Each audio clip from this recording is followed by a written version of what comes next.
Antoinette Gale binabatikos matapos ang pagsayaw nito sa first birthday ng kanilang anak ni Wamos na si Meteor.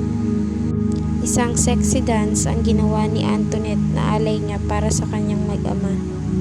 Ang tanging hangarin nga lang ni Antoinette ay ang mapasaya ang kanyang mag-ama sa napaka-importanteng araw sa buhay ni Meteor.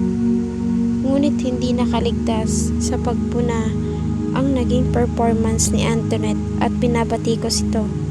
Narito ang mga komento ng netizens. Parang ikaw yung may birthday, Antoinette. Hindi naaayon ang dance presentation mo sa celebration. The girl, birthday po ng anak mo, hindi po ni Wamos o birthday mo. Hahaha, just saying. Akala ko children's party kasi 1-year-old ang magbe-birthday. Bakit clubhouse na pasukan ko? Mali ata ako napasukan. First time ko din makakita ng first birthday party na yung team ay sa clubhouse. Tagay na, galing sumayaw, na mali lang yung party.